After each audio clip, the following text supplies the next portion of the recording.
dia, amigos. Voltamos a falar um pouco sobre educação sistêmica.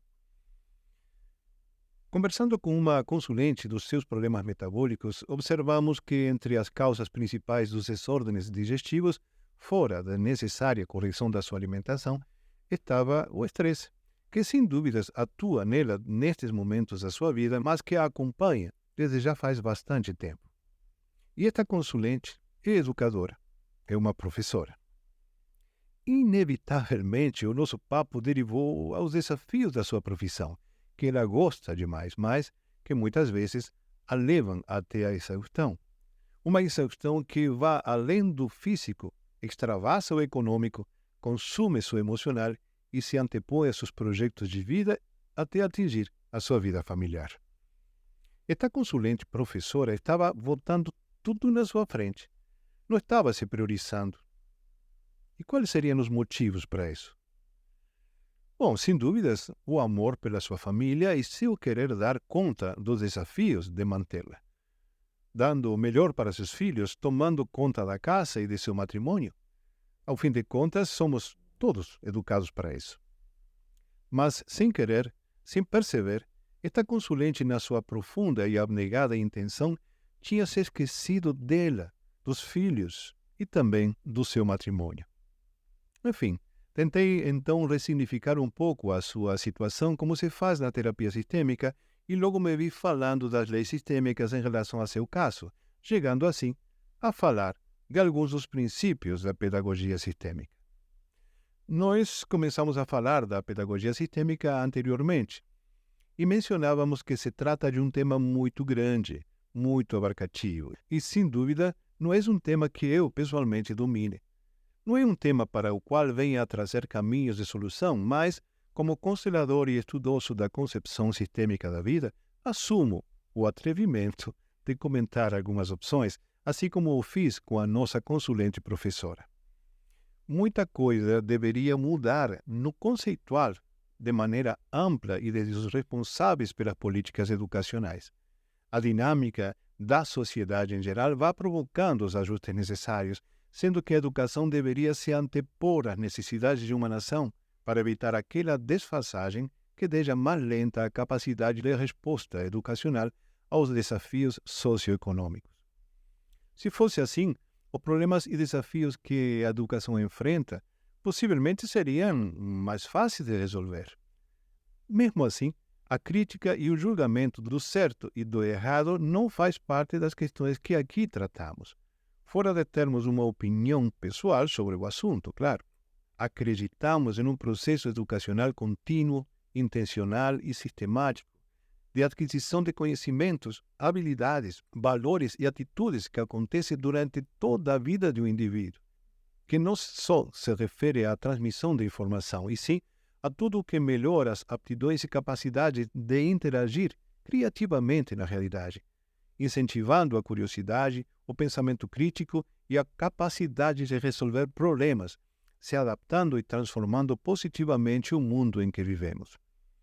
Além disso, achamos que hoje o processo educacional deveria resolver alguns absurdos históricos, como a desigualdade no acesso à educação, a inclusão e a inter-relação das instituições de ensino com os outros sistemas aos quais o aluno pertence, sob o perigo de cometer um equívoco, um grande equívoco, de excluir algumas das áreas fundamentais através das quais o aluno existe, como, por exemplo, a sua própria família. Mencionamos antes que a família é a primeira geradora de educação e que existe uma via de mão dupla entre as instituições de ensino e a família, que, em geral, não está sendo trilhada. Tanto que esta desconexão é fonte constante de atritos e desencontros que acabam afetando a multifacética constituição dos processos educacionais, que, no seu aspecto mais íntimo, se estabelece entre instituição, professor, aluno e família do aluno. Outro aspecto que achamos importante deva ser tratado na construção de novos conceitos educacionais é o referente à sustentabilidade, não só através da modificação de planos e métodos de ensino, sino que também através de promover a conscientização e compreensão dos desafios ambientais, sociais e econômicos enfrentados pela sociedade. Faz parte da sustentabilidade buscar desenvolver uma mentalidade ecológica e responsável nos estudantes, com o objetivo de capacitar os alunos a entender e lidar com questões complexas relacionadas à conservação do meio ambiente. E isto inclui o aprendizado sobre justiça social, as mudanças climáticas, o uso de recursos naturais e o incentivo às práticas sustentáveis tanto nas escolas como no cotidiano e na vida familiar.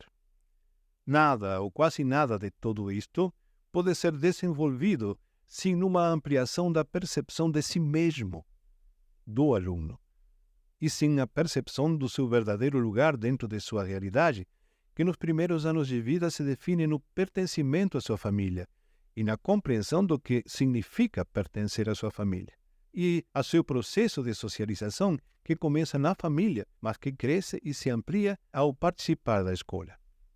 Esta percepção de si mesmo é essencial e deveria ser ensinada dentro da construção dos laços familiares. Porém, numa articulação eficiente entre escola e família, esta também se reforçaria nas salas de aula. Mas, para sermos mais exatos, a percepção de si mesmo e do lugar no projeto de interrelacionalidade instituição, professor, aluno e sua família não se restringe de jeito nenhum ao aluno. Todas as partes devem reaprender e se perceber na sua essência e na sua identidade para aprender a fazer uso sistêmico das suas atribuições por meio de uma participação responsável dentro do processo educacional, que não termina na escola ou no ensino fundamental, mas que se faz imprescindível nestes níveis. Isto se denomina, dentro da visão sistêmica dos relacionamentos, estar no seu lugar.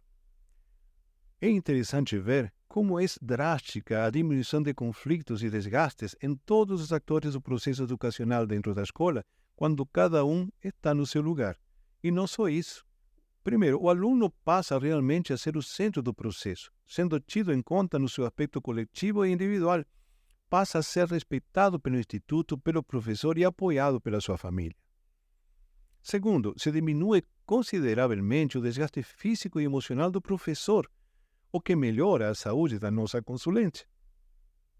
Terceiro, se alivia o papel conciliador de conflitos das instituições, dedicando-se desta maneira às suas atividades intrínsecas.